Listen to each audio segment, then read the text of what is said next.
Olá, o Direito Sem Fronteiras de hoje vai falar da disputa entre a China, de um lado, e Taiwan e os Estados Unidos, de outro. Uma situação que perdura desde a Guerra Civil Chinesa na primeira metade do século passado e que gera tensão até hoje, não só na Ásia, mas em todo o mundo. 1949 termina a Guerra Civil Chinesa. Os comunistas liderados por Mao Tse-tung vencem. Os perdedores, os nacionalistas chefiados por Chiang Kai-shek, fogem para Formosa, uma ilha do país ao sul da parte continental. 72 anos depois, a República Popular da China tem 1 bilhão e 400 milhões de habitantes e disputa com os Estados Unidos a condição de maior economia do mundo. Já Formosa, hoje conhecida como Taiwan, tem 23 milhões de chineses e uma renda per capita 2 vezes maior do que o da parte continental. O país é apontado como um tigre asiático e deve o sucesso econômico ao apoio decisivo dos Estados Unidos. Os norte-americanos investem na ilha desde o fim da Guerra Civil como estratégia geopolítica, uma forma de intervir na região e tentar conter a China. Os norte-americanos também fornecem armas em larga escala para Taiwan, o que aumenta a tensão na região. Apesar da pressão, a China mantém o reconhecimento internacional e faz parte do Conselho de Segurança da ONU. Já o governo de Taiwan é reconhecido por apenas 15 países e não tem assento nas Nações Unidas. E para falar deste assunto, vamos conversar online com Argemiro Procópio, professor titular de Relações Internacionais, e também com Matheus Atalânio, professor de Direito Internacional. Muito obrigado aos dois pela participação no programa. Eu começo com uma pergunta para o professor Argemiro. Taiwan é uma província da China ou é um estado soberano? Historicamente, Taiwan é uma parte indivisível da China. Sempre foi China, se separou por força da influência dos Estados Unidos, se transformou em uma província rebelde, mas hoje no mundo, por exemplo, aqui na Europa, um único país reconhece Taiwan como país país soberano, que é a Santa Sé, o Vaticano. Conta-se nos dedos da mão os países que têm relações diplomáticas com Taiwan. Então, quero repetir, é muito mais uma província rebelde, extremamente próspera, rica, do que, na verdade, um Estado soberano. E, professor Matheus, por que a ONU e os Estados nacionais, de uma forma em geral, não reconhecem Taiwan como um país soberano? Bom, é interessante essa pergunta, porque faz justamente de encontro com o que o professor acabou de falar. Partimos do pressuposto de que Taiwan não é um Estado soberano e podemos fundamentar isso no direito internacional por meio da Convenção de Videl do ano de 1933 sobre direitos e deveres dos Estados, que delimitam pelo menos 4 elementos, ou 3 elementos que se subdividem em outros elementos, que diriam especificamente como poderíamos conceituar um Estado à luz do direito internacional. São eles uma população permanente, um território definido, um governo, né, que muito se fala em governo efetivo, apesar de que este elemento ele pode ser, porventura, relativizado em alguns aspectos. E o último dos elementos que está presente lá, e é muito bem mencionado pelo juiz da Corte Internacional de Justiça, o professor James Crawford, que é a capacidade de entrar em relações com outros países. E isso é basicamente o que o professor bem falou. Taiwan mantém a relação diplomática com uma trintena, uma vintena de países, que muito se sabe aqui na América do Sul, pelo caso do Paraguai, que é um caso muito famoso em matéria de relações com Taiwan. O Brasil já não reconhece desde o ano de 1974, e diante da questão de reconhecimento de governo, a Organização das Nações Unidas, ao longo dos tempos, e em específico em 1971, por meio da Resolução 2578 da Assembleia Geral da ONU, reconheceu que o único país, o único governo efetivo era o da República Popular da China, né? A China comunista, contrária a China nacionalista de Chiang Kai-shek. A partir deste momento, a China passou a ocupar o assento no Conselho de Segurança, que até então era ocupado pela China nacionalista, pela República da China, como se falou anteriormente. A separação de Taiwan da China pode ser contestada juridicamente ou essa é uma questão principalmente política e a questão jurídica é menor? Bom, desde 1940, isso está em jogo e ainda que muitos países tentaram contestar juridicamente, o resultado foi nulo, ou seja, não apresentou solução nenhuma. E é bom lembrar, mais uma vez, também, que em 1971, né, a China voltou a ocupar seu posto no Conselho de Segurança das Nações Unidas. E aí, então, saiu Taipei.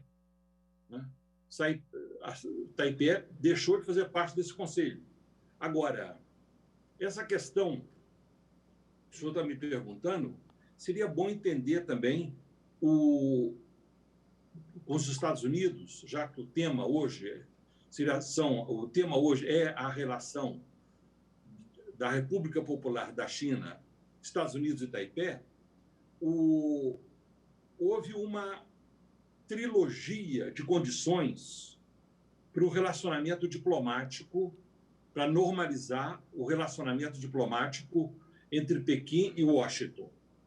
Foi saída de todas as tropas dos Estados Unidos da ilha, né, ou seja, de Taiwan, fim do acordo de segurança entre Estados Unidos e Taiwan e o fechamento da embaixada dos Estados Unidos da América em Taipei. E os Estados Unidos aceitaram essas condições. Agora, o que os Estados Unidos não deixou de fazer foi honrar o acordo, ou seja, honrou o acordo, perdão, mas sem romper as relações econômicas e acordos militares com Formosa. E são esses acordos militares que hoje estão voltando à tona. Ou seja, Taiwan não é mais aquele porta-aviões inexpugnável que diziam antigamente ser, né? Os Estados Unidos tinham um grande porta-aviões nas portas da China, não é mais, dado a ameaça nuclear, o perigo nuclear e o gigantesco progresso da República Popular da China em táticas estratégicas de guerras, armamentos nucleares e, inclusive, aí, depois dos Estados Unidos, talvez o mais moderno e eficiente do mundo. Então, nesse sentido, eu quero também lembrar que, às vezes, nós exploramos muito as rivalidades, mas esquecemos certos fatos. Por exemplo, o cidadão da República de Taiwan, ou seja, o cidadão daquela ilha, ele não pode entrar na China com passaporte. Ele só entra na China sem passaporte. Por quê? Porque o passaporte é para estrangeiro.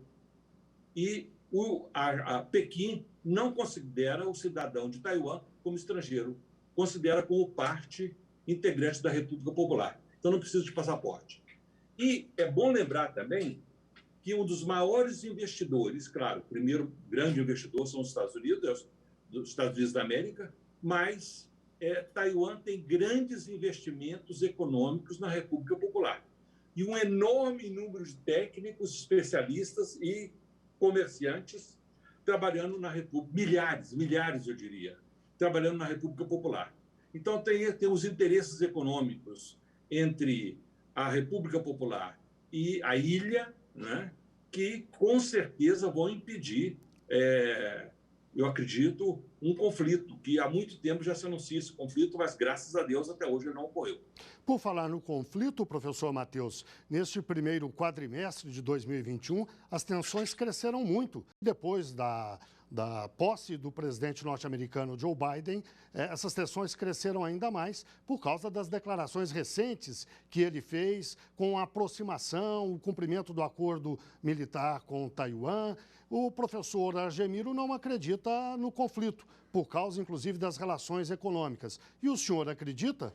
Não, eu também parto do mesmo argumento do professor Argemiro. Eu creio que as relações econômicas que são mantidas principalmente entre China e Estados Unidos, mas também a China com com grande parte do Ocidente, e dos Estados Unidos também com grande parte do Ocidente e do Oriente, são fundamentais para a manutenção desse status quo, nessa perspectiva bélica, sobretudo. Eu creio que Taiwan, apesar de ser um dos pontos-chave, né, que o governo Biden tem falado, né, no início do ano de 2021, já no final de 2020 já tem sido mencionado alguma coisa, a tensão cada vez mais crescente, mas cada vez mais recentemente essa escalada de tensão cresce, mas eu sinceramente não acredito numa perspectiva bélica, mas sobretudo entre duas grandes potências, né, de bélicas, potências econômicas, né, potências que têm assento no Conselho de Segurança da ONU,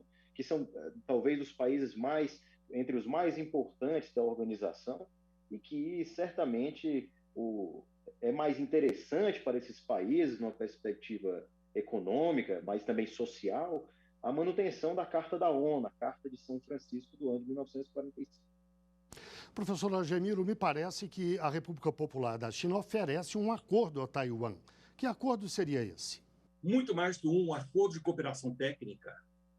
O acordo, por exemplo, que já foi feito em termos de sobre o turismo, existem orlas de turistas de Taiwan que vão à China e eles procuram caminhar isso também sob uma perspectiva de paz. Agora, tem outros complicadores que eu diria que são, por exemplo, a trilogia Japão, Coreia do Sul, muito importante lembrar Coreia do Sul e Coreia do Norte nesse jogo. Por quê? Porque a China, a República Popular da China, exige até hoje, ou seja, indenizações. A Coreia também exige indenizações do Japão por causa das vítimas na Segunda Guerra Mundial. Então, é uma cicatriz que até hoje está aberta. E os senhores observam que o governo passado dos Estados Unidos da América, Trump, ele procurou uma aproximação com a Coreia do Norte. Então, essa aproximação com a Coreia do Norte, porque caso a Coreia do Norte um dia se unifique, como a Alemanha se unificou, como o Vietnã se unificou, a Coreia do Norte também vai ter uma projeção muito maior na Ásia. E, nesse sentido, a China hoje, que já é a maior potência econômica do mundo, a China, que é o primeiro parceiro mundial dos Estados Unidos da América, imagine essa China se ela procede à unificação com Taiwan. Então vai ser não um tigre, vai ser um super dragão. Um super dragão. E é dentro dessa perspectiva, dessa geopolítica asiática, que eu acho que a gente precisa ver essa questão da política dos Estados Unidos hoje nessa parte do mundo, né? E por que, por exemplo, porque os Estados Unidos estão enviando seus navios de guerra para aquela região? Se é simplesmente uma manifestação de força? O que tem por trás disso? Se é um jogo diplomático? O que é? Né? Até a propósito dessas informações que o senhor ofereceu, a gente vai fazer um breve intervalo, mas eu peço que na volta a gente continue a falar sobre isso. A alegação dos Estados Unidos para apoiar Taiwan foi num primeiríssimo momento de que apoiava a democracia contra um regime autoritário. Por outro lado, há essa questão militar, geopolítica, a questão econômica. Eu gostaria que a gente falasse sobre isso, mas já, na volta, logo depois do intervalo. Voltamos já.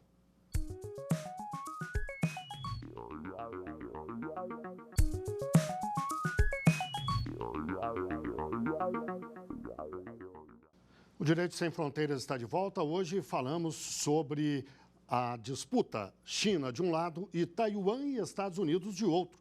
E os nossos convidados são Argemiro Procópio, professor titular de Relações Internacionais, e Matheus Atalânio, professor de Direito Internacional.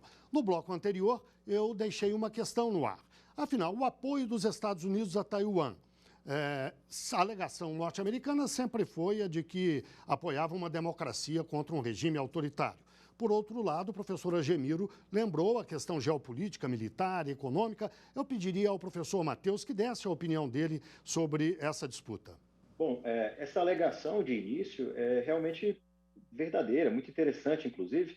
Na perspectiva do pós-Segunda Guerra Mundial, deveríamos voltar um pouco nos conflitos, né, partindo do pressuposto claro de que a União Soviética estava em ascensão natural e que os Estados Unidos e o Reino Unido tinham um certo receio do crescimento do comunismo, enfim, toda uma perspectiva comercial, toda uma perspectiva econômica mais ligada à democracia, mais ligada ao capitalismo, se iniciou, inclusive chegando até os anos 1950, 1960, que a partir desse momento Taiwan foi um dos já mencionados tigres asiáticos, né? Um país que, um estado, né? Enfim, se nós podemos bem dizer um estado, que ainda integra a China, um estado de fato, né? Como o professor Malcolm Shaw comenta,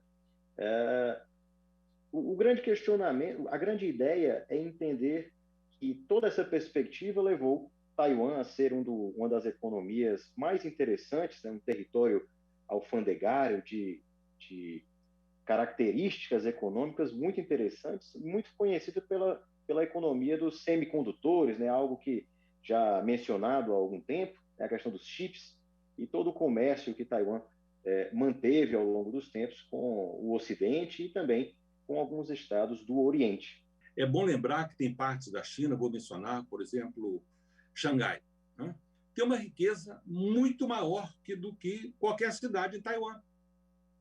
Então, a China, ela progrediu, ela cresceu de maneira tal, o progresso foi tão estrondoso, né, que isso os Estados Unidos reconhecem, toda a União Europeia reconhece, isso é sabido, dessa riqueza. E Taiwan, direto ou indiretamente, se beneficia dessa riqueza, integrando uma única nação. Então, as resistências, que antes eram muito maiores, eu diria que hoje caminham para ser simbólicas. Décadas atrás, a China Popular, a República Popular da China, aprovou uma lei chamada de antissecessão.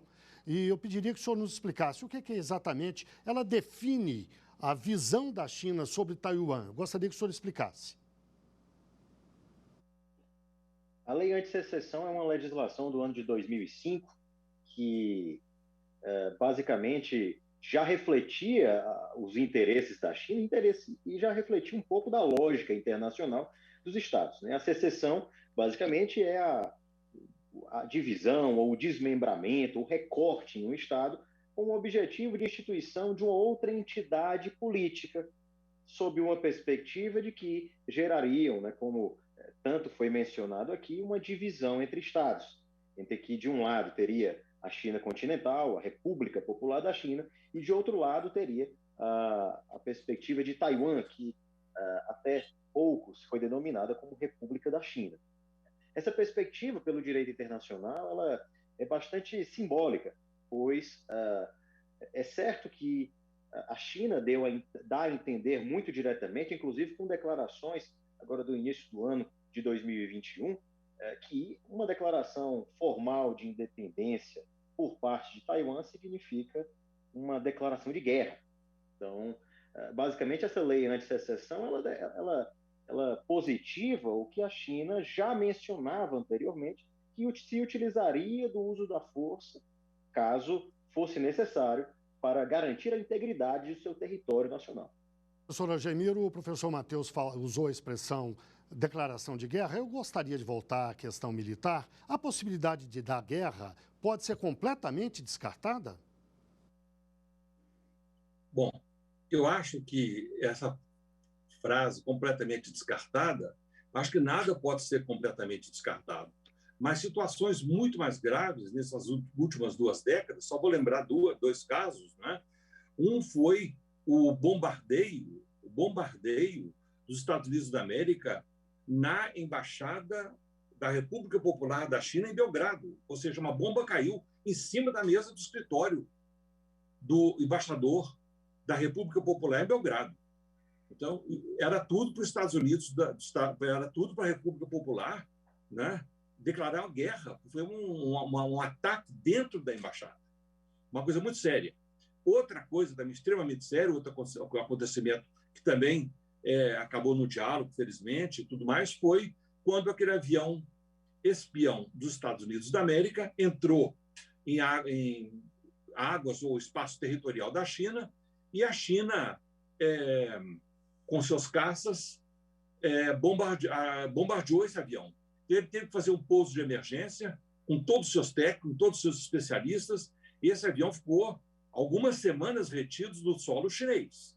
Diz depois que os chineses aproveitaram esse período e fizeram uma cópia perfeita desse avião, com tudo quanto é tecnologia que tinha, era uma tecnologia extremamente avançada, mas os Estados Unidos chegaram a ameaçar de toda maneira e deu em nada. Quer dizer, agora são exercícios, os Estados Unidos declaram que são exercícios navais, mas, de certa maneira, é uma provocação. E penso eu que aí os Estados Unidos querem mostrar, querem fortalecer a política das duas Chinas. E é o que Pequim não quer. Então, é a política das duas Chinas. Uma Taiwan, outra República Popular. E, na visão da diplomacia de Washington, né, essa política ela instiga, ela preocupa Pequim. Agora, Pequim tem sido muito sábio na sua política externa, tem tido a cabeça fria. Então, eu acho que não vão perder a cabeça, porque os interesses econômicos, mais uma vez, falam mais alto do que essas rivalidades. Agora, também, por outro lado, bom lembrar que o novo presidente dos Estados Unidos, com essa crise com a República Popular, ele dá uma satisfação também para a opinião pública interna dos Estados Unidos. Os Estados Unidos que, durante tanto tempo, como primeira potência mundial, um país que influenciou culturalmente, politicamente, a democracia americana vendida como a melhor democracia, como grande modelo, está em crise. Então, o inimigo externo, nesse momento, sempre ajuda a amainar os problemas internos. Os interesses econômicos são muito grandes, os interesses econômicos são muito latentes, e não é que possamos descartar diretamente um conflito armado ou um jogo de poder entre ambos os países, mas a verdade é que me parece que essa questão, ela verdadeiramente é uma questão para a avaliação interna da política americana. A verdade é que os interesses econômicos entre Estados Unidos e China, os interesses econômicos entre o Ocidente e o Oriente, eles provavelmente falarão mais alto. Professor Agemiro, ainda cabe, numa disputa tão acirrada e com partes tão poderosas, ainda cabe uma participação mais ativa da ONU na tentativa de encontrar uma solução? Cabe, mas a ONU precisa ser reformada. A ONU ainda obedece àquela política do pós-guerra. É inadmissível um Conselho de Segurança aí em mãos de 5 países. Então, me pergunto, onde é que fica a Índia? Onde é que fica a Alemanha? Onde é que fica o Brasil? Ou seja, esse Conselho de Segurança ele precisa ser reformado. A ONU traduz uma ordem antiga, uma ordem antiga que não representa mais esse mundo em transformação. Então, a gente nota, por exemplo, agora, em plena pandemia, a timidez da ONU. A ONU precisaria ter um papel muito mais propositivo. Então, o que ela pode ficar no nível do discurso. No nível do discurso, porque, efetivamente, o poder da ONU hoje é quase nenhum, porque esses membros do Conselho de Segurança têm o poder de veto. A Rússia pode vetar, os Estados Unidos podem vetar, a França pode vetar, etc. Então, isso tem que ser modificado. Então, sem reforma, a ONU não vai poder ter esse papel que todos esperamos dela, uma política mais propositiva no cenário internacional. A pauta da reforma do Conselho de Segurança das Nações Unidas é uma pauta que, nos últimos anos, creio que no ano de 2019, eu fiz uma breve pesquisa e eu reparei que era um dos tópicos mais pesquisados em matéria de direito internacional no Brasil.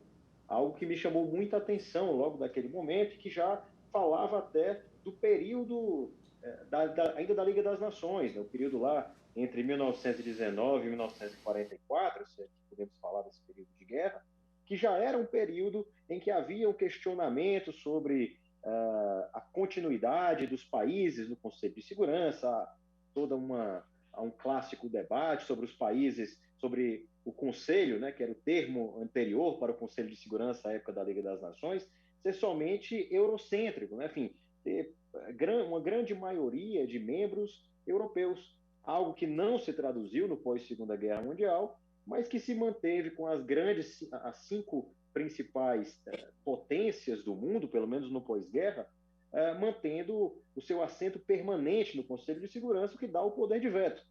O que eu acho muito interessante mencionar agora é que a entrada dos países na Organização das Nações Unidas, de acordo com o artigo 4º, incisos 1 e 2 da Carta da ONU, prega basicamente que é um tratado aberto, ou seja, qualquer país poderia se vincular às Nações Unidas. Hoje temos 193 países, entre 2 ou 3 membros a mais, que são questionados ainda do ponto de vista da legitimidade ou da efetividade em matéria de direito internacional, mas esses 193 países eles passaram por um processo de admissão, a não ser que estejamos falando dos membros fundadores.